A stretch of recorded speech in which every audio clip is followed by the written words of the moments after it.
ہم کہتے ہیں اللہ اللہ اللہ، یہ ہم نے اللہ کو یاد کیا. اور اللہ بندے کو کیسے یاد کرتے ہیں کہ اللہ جب بندے کے اوپر حالات بھیجتے ہیں تو نرمی کا معاملہ کرتے ہیں، اپنے بندے کی مدد فرما دیتے ہیں. یہ اللہ اپنے بندے کو یاد کر رہے ہوتے ہیں. اے میرے بندے، تو مجھے معذرت کے ساتھ یاد کرنا، میں تجھے مغفرت کے ساتھ یاد کروں گا. اے میرے بندے، تو اطاعت کے ذریعے مجھے یاد کرنا، میں عنایت کے ذریعے تجھے یاد کروں گا.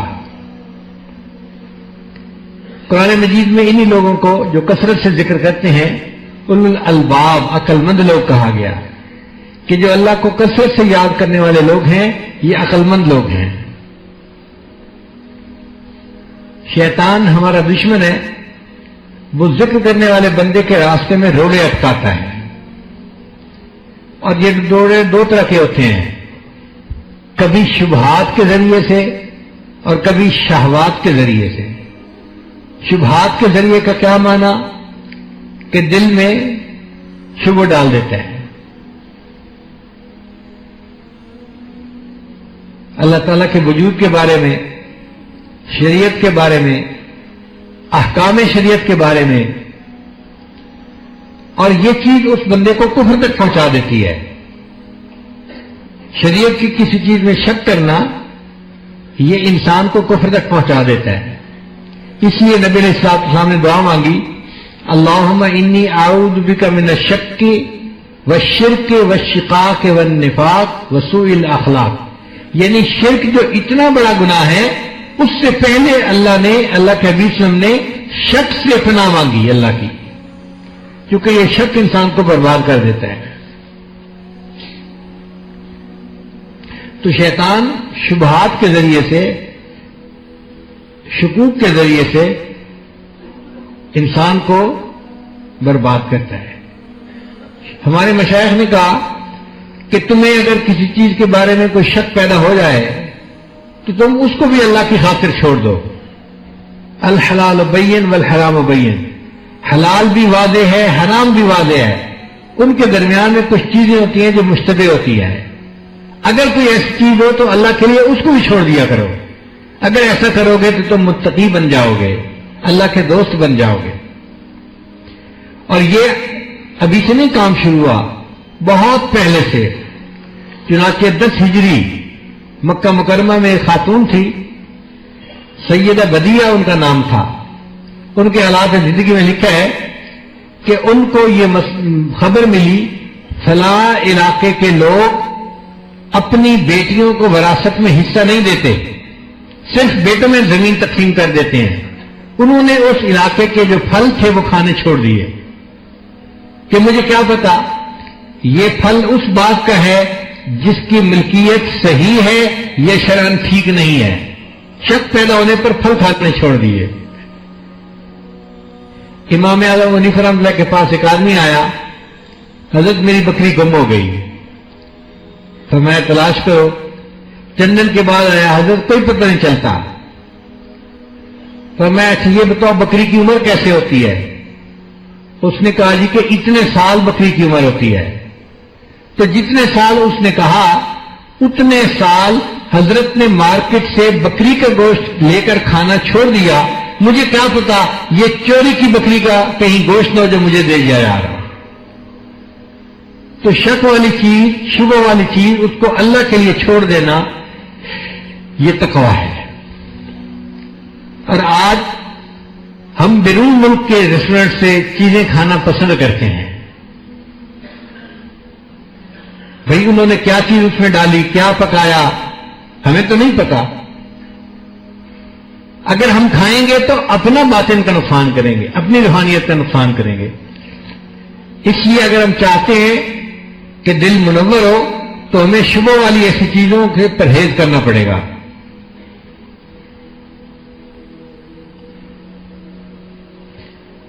ابو عقبہ رحمۃ اللہ علیہ ایک بزرگ تھے، مسجد نبی میں نماز پڑھ کے نکلے تو ان کو محسوس ہوا کہ ان کی جیب میں کچھ دینار تھے، وہ گر گئے. تو دوبارہ گئے لینے کے لیے. ایک جگہ انہیں دینار پڑے ہوئے مل گئے. مگر دل میں خیال آیا ضروری تو نہیں کہ یہ میرے ہو سکتا ہے کسی اور کے گرے ہوئے ہو. اس خیال کے آنے کی وجہ سے انہوں نے ان دیناروں کو نہیں اٹھایا کہ کیا پتا یہ کسی اور کے ہوں. تو اصول یہ ہے کہ جب کسی چیز میں شک پڑ گیا اب اس کو اللہ کے لیے چھوڑ دو. اور دوسرا طریقہ ہے کہ شیطان انسان کو شہوات کے ذریعے سے گراتا ہے.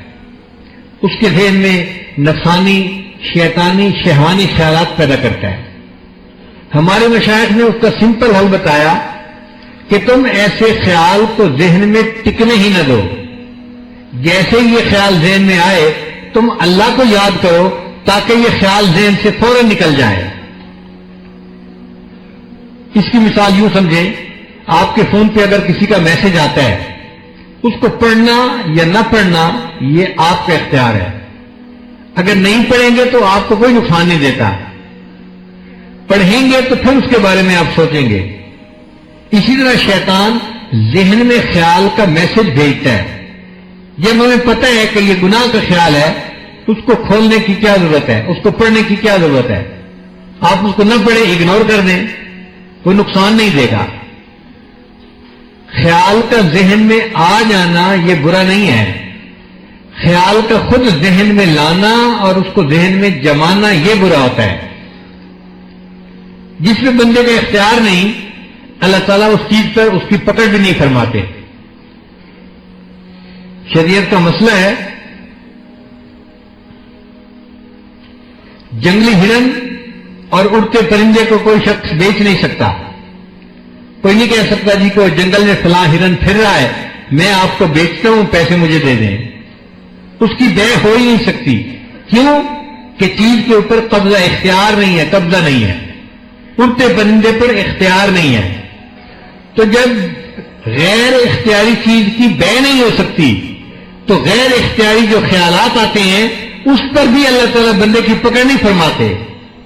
یہ تو تمہارے اختیار میں ہی نہیں تھا، ہم تمہاری پکڑ کیسے کریں.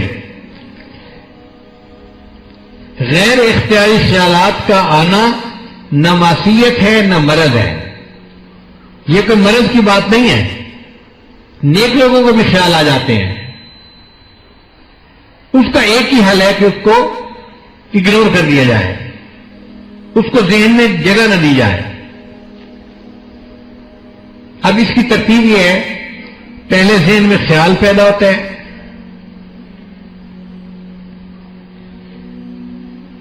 جس کو ہم وسوسہ کہتے ہیں، اور پھر وہ انسان کے اندر شہوت کو ابھارتا ہے. اور جب شہوت ابھرتی ہے تو انسان اس کے اوپر عمل کر لیتا ہے. تو وسوسہ، پھر شہوت، پھر عمل، یہ تین سیڑھیاں ہیں جو انسان چڑھتا ہے. اگر اس نے وسوسے کو شروع میں رد کر دیا تو یہ انسان کے لیے عبادت بن جائے گی. اس پر اللہ اس کو اجر عطا فرمائیں گے کہ شیطان نے گناہ کا خیال ڈالا مگر میرے بندے نے اس کی بیعت پہ لبیک نہیں کہا، اس کی بات کو ماننا نہیں. تو وسوسے کو اگر شروع میں رد کر دیں گے تو یہ عبادت بن جائے گی، اور اگر اس وسوسے کو سوچنا شروع کر دیں گے تو یہ چیز عادت بن جائے گی. وسوسہ انسان کے اندر شہوت کو بیدار کرتا ہے، شہوت انسان کے اندر عمل پیدا کر دیتی ہے، اور عمل بالآخر عادت بن جایا کرتی ہے. اب ذہن میں آنے والا ہر خیال یا تو عبادت بن سکتا ہے یا عادت بن سکتا ہے. اگر رد کر دیں گے تو عبادت بنے گا، اللہ کی طرف سے ہمیں اجر ملے گا، اور اگر ہم اس کے بارے میں سوچیں گے تو بالآخر گناہ کر بیٹھیں گے اور یہ عادت بن جائے گی. اس لیے ہمارے مشائخ نے وقوف قلبی کی تلقین کی. وقوف قلبی کا کیا معنی؟ ہر وقت اللہ کی طرف متوجہ رہنا، ایک لمحہ بھی اللہ سے غافل نہ ہونا. لیٹے بیٹھے چلتے پھرتے ہر گھڑی ہر آن دل میں اللہ کی طرف ہو دھیان. تو جب کیفیت ایسی ہو کہ اللہ کے سوا کسی اور چیز کی طرف دھیان ہی نہیں جانا تو پھر یہ چیز انسان کو نقصان نہیں دے سکتی. یہاں پر ایک سوال پیدا ہوتا ہے تو جی ہم کوشش تو کرتے ہیں کہ ذہن میں خیال نہ رہے لیکن ہم کمزور ہیں، شیطان اتنا زور کا وسوسہ ڈالتا ہے کہ گناہ کی طرف طبیعت مائل ہو جاتی ہے. تو ہمارے مشائخ نے کہا کہ ایسے وقت میں جب گناہ کا تقاضا دل میں پیدا ہو، انسان یہ سوچے اگر میں یہ عمل کروں گا تو اللہ تعالیٰ کی نعمتیں مجھ سے سلب ہو جائیں گی اور اللہ تعالیٰ کے عذاب کا میں مستحق بن جاؤں گا. تو نعمتوں کے سلب ہونے کی اور عذاب میں جانے کی بات اگر آپ سوچیں گے تو گناہ سے بچنا آسان ہو جائے گا. قرآن مجید کی آیت ہے انی اخاف ان عصیت ربی عذاب یوم عظیم.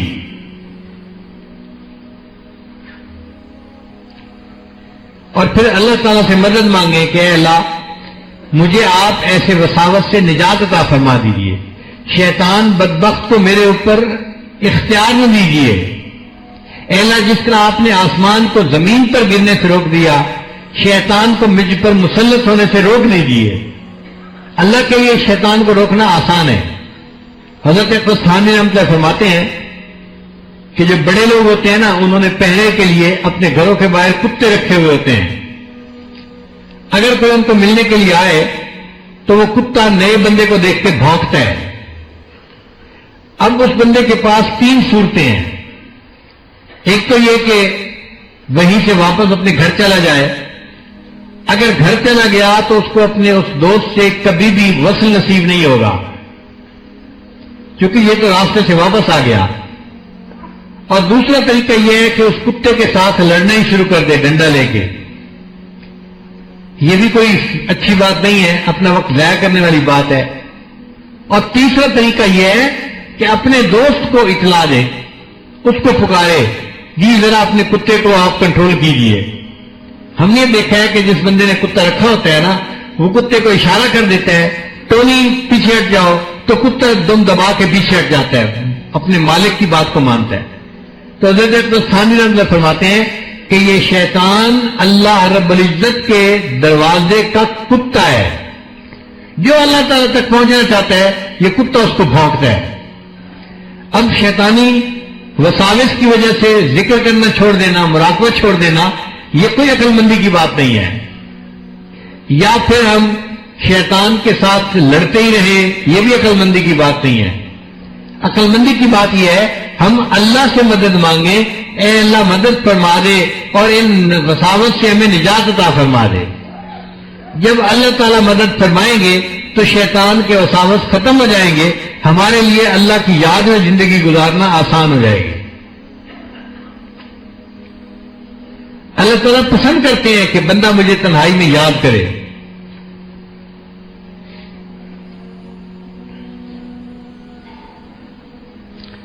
عطار ہو، رومی ہو، رازی ہو، غزالی ہو، کچھ ہاتھ نہیں آتا بن آہ سحر گائی.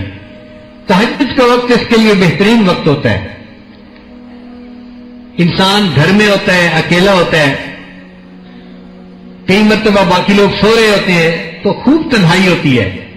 اس وقت میں اٹھ کے اگر مصلے پہ بیٹھے اور اپنے اللہ کے سامنے دامن پھیلائے، یا اللہ جس طرح آپ نے آسمان کو زمین پہ گرنے سے روک دیا، شیطان کو مجھ پہ مسلط ہونے سے روک دیجیے.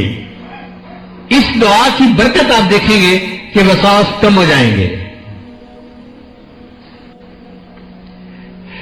ہمارے مشائخ نے لکھا ہے کہ ذکر کے دوران جتنے وساوس زیادہ آتے ہیں بندے کو اس پر انعام بھی اتنا زیادہ ملتا ہے.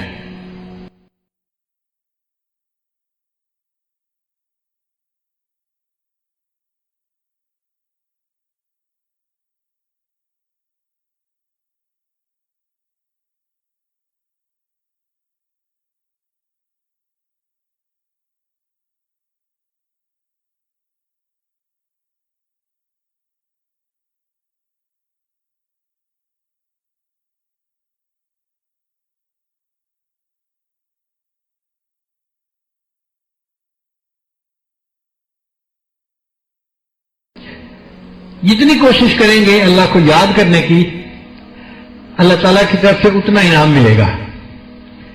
اللہ تعالیٰ کی نظر عنایت اتنی زیادہ ہوگی. اس کو کہتے ہیں عدلے کا بدلہ. پوری دنیا میں یہ قانون جاری و ساری ہے، عدلے کا بدلہ. آپ غور کریں، ساری زندگی پرندے کیڑے مکوڑوں کو کھاتے ہیں، اور جب پرندے مر جاتے ہیں تو ان کو کیڑے مکوڑے کھا رہے ہوتے ہیں۔ ساری زندگی انسان زمین کی دی ہوئی سبزیاں اور پھل کھاتا ہے، اور جب انسان مر جاتا ہے تو انسان کے جسم کے گوشت کو زمین کی مٹی ہی کھایا کرتی ہے۔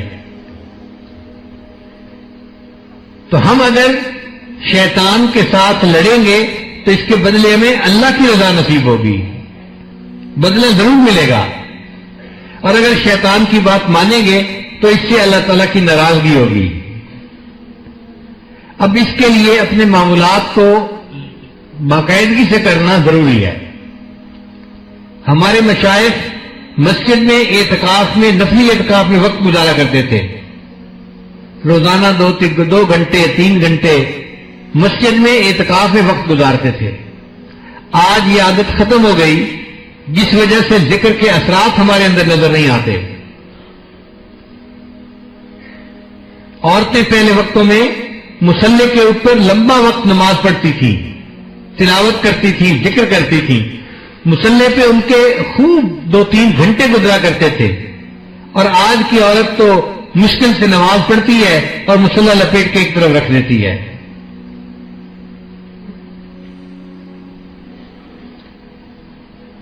دل میں اللہ کی محبت ہوگی تو مصلی پہ بیٹھنا اچھا لگے گا۔ پھر جی میں ہے کہ در پہ اسی کے پڑا رہوں، سر زیر بار منت درباں کیے ہوئے، جی ڈھونڈتا ہے پھر وہی فرصت کے رات دن، بیٹھے رہیں تصور جانا کیے ہوئے۔ جب دل میں محبت ہوتی ہے تو دل چاہتا ہے کہ اللہ کی یاد میں بس میں بیٹھا رہوں، مجھے کوئی تنگ نہ کرے۔